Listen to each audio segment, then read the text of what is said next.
Hello and welcome to Stop, Let's Team Up. I'm Ross Aiken and we're here for episode 8. And we're going to do our first roll call issue, and it's going to be about the champions. And I don't mean the modern iteration of the champions with the teen characters of Marvel. I'm talking about the Champions comic from 1973 to 1975, featuring a very odd lineup.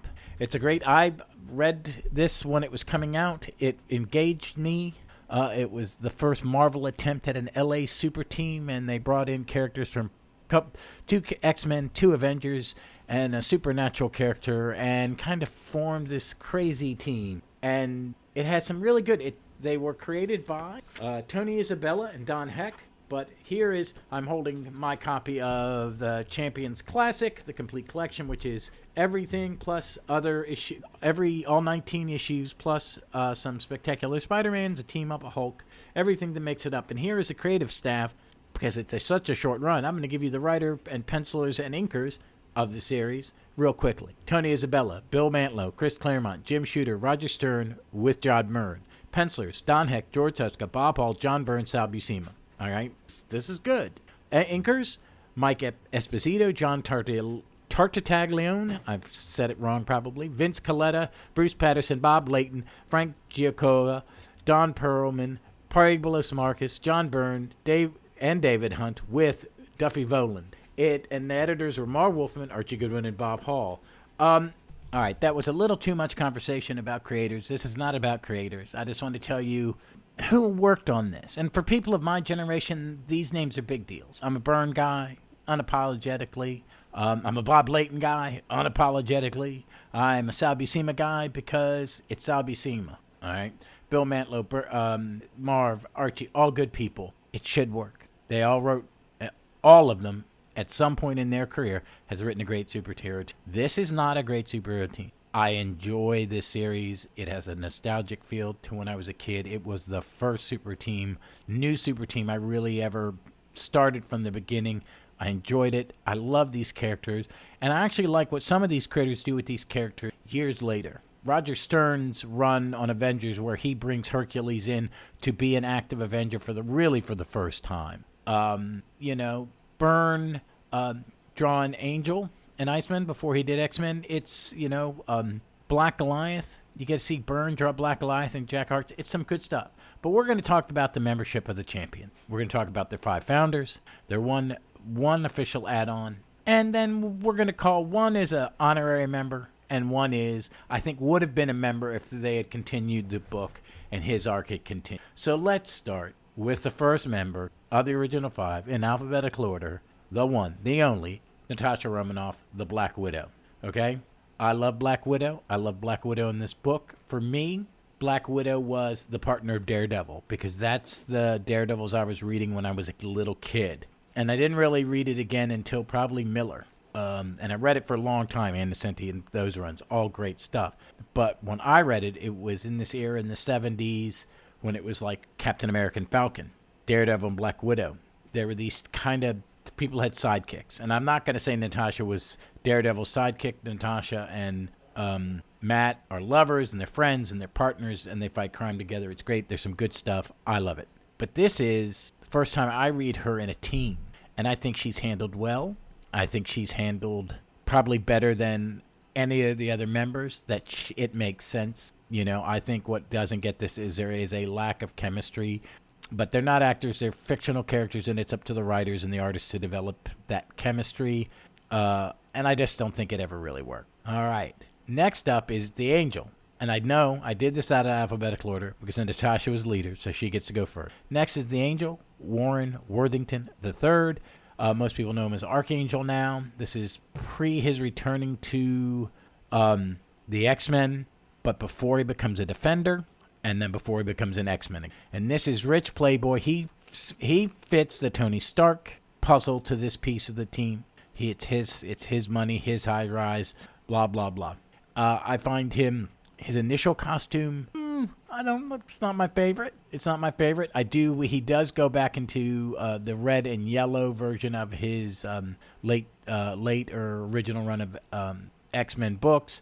Very similar to the blue one he wore. Up until his wings were removed. But He's okay.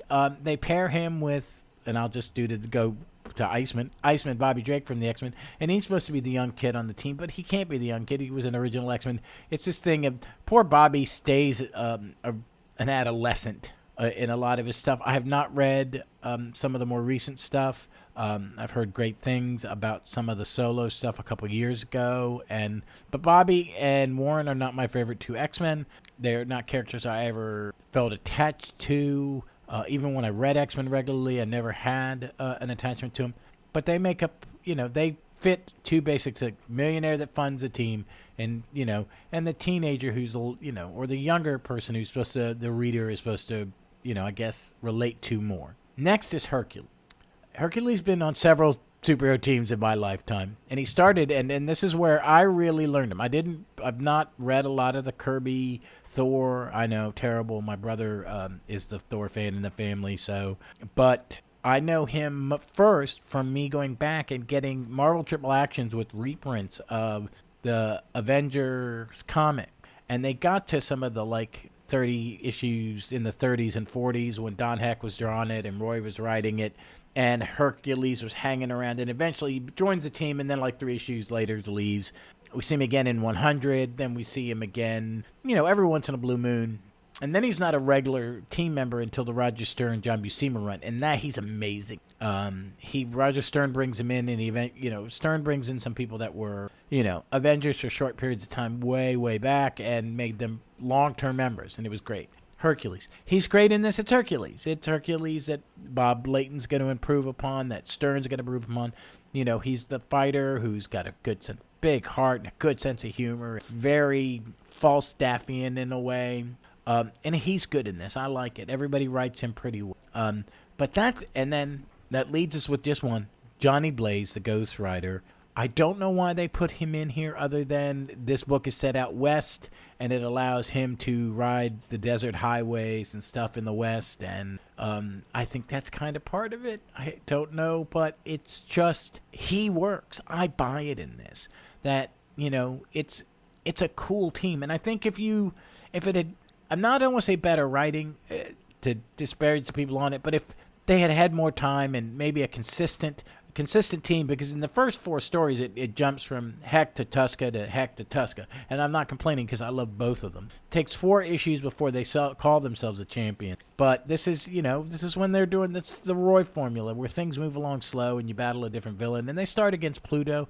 They have some good ones, and then they do some more stories where they battle the Titanium Man, Crimson Dino, and Darkstar, the Russian superhero who joins them, and she eventually becomes the official 6th member, and I like her, and I really like her in here. They put her and Bobby together as a couple. They put Black Widow and Hercules together as a couple, but they give her that one. Oh, I'm in the stranger in the strange land, but I want to be good. It's great. I think I like it because I like Hawkeye, Quicksilver, and Scarlet Witch when they join. I like it when the oddball joins a super team and doesn't always fit in, and they talk about that. There's angstiness about that, and it works with her, and I like her. I really like her. I like that they're using her recently in Winter Guard, in the Aaron run of Avengers. I've always liked it when she's come up. I like her in this book. Everybody seems to get her. Because she's the freshest and the newest, they're allowed to do more with her, and I love it. Love it. Now, we're going to go on to the honorary members. One is Bill Foster, Black Goliath, eventually Giant Man. He was a character from those Heck Thomas Avengers 2, because Black Widow and Hercules are in that run, in that era of Avengers, and Bill is in there as a backup scientist. He's a protege of Hank Pym's, and he takes the growing circ. The original Black Goliath costume is not great, but the one that shows up later I don't think it's in this. I thought it was. It's not. It's not in here. But Black Goliath is in it. He's an honorary member. And Jack of Hearts appears at some point, and I think I've seen art where I think they were going to lean toward him going and joining the team to be the 7th member, or that point would be 8th member. So that's the lineup. I love Jack of Hearts. I want to talk about Jack of Hearts a bit. He's coming back in his She-Hulk, and he's going to be in the big Don Slott FF event that's coming up. Jack of Hearts coming back from the dead. He was an Avenger. He was an Avenger in an era that I read and liked, but I have not read enough of it to really give you a comment on it. I always liked Bill Foster, and I had a huge soft spot for Black Goliath because my brother got those comics when they first came out. I think it's 5 issues. It was fun, and I liked it when he showed up in here. And that was a Byrne issue. Byrne does this is good Byrne artwork. Bob Hall, who I like as a penciler, it's not my favorite Bob Hall, and he doesn't draw them well, but it's nicely inked by Bob Layton. But these are the champions. The book only ran from 73 to 75, and they crossed over into some other books, and some stuff was left loose, and they've never really tied it up. And it doesn't really need to be. I mean, it's a snapshot of how new comics that came and went, came and failed. It's not every comics is suggested. So, but hey, I go on the Marvel app. It's all there. It's worth reading. If you're a Bronze Age fan and you like Marvel and those creators, I mean, you're going to enjoy it. So I hope you do. Next coming up, I don't know what the next episode will be. A surprise to all of us. I'm having a hard time finding time with work to do once a week, so I'm kind of sneaking it out once every 2 weeks. But, I hope you people are enjoying it. I would love some feedback. And pick a team and what you want me to cover or creator you want me to cover. Just send me a DM. And you can find us at JSA4E. That is letter J, the letters JSA, the number 4, the letter E. Okay? And again, you can also find me on my 2 Doctor Who podcasts, Gallifrey's Most Wanted at Gallifrey MW Pod, and the Runcible Report at Runcible Report, where my amazing partners Vic and Jeff and me talk Doctor Who. I want to give a shout out again, as always, to all the great podcasts that are out there covering superheroes. A lot of people have been very kind to me, and A World on Fire is one I love. It's an All-Star Squadron one. I also, Justice Society Presents. They have their latest episode is about Starman Chronicles, and I will talk more about that later because I do love their show, the couple that does it.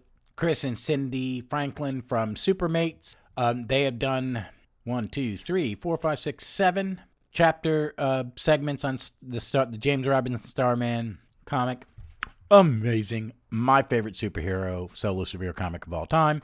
But this time they're doing their next one on the Justice Society Presents podcast, which I highly recommend. I do recommend Supermates. I've not listened to a bunch, but I've jumped around to catch Starman ones, and I find them an incredibly cute couple, and it is a fun, joyous thing to listen to, and they're on the Fire and Water podcast, as is A World on Fire, and I think you should check them out. I really do. There's others, and I'll talk about it, but those are the ones I'm going to plug today.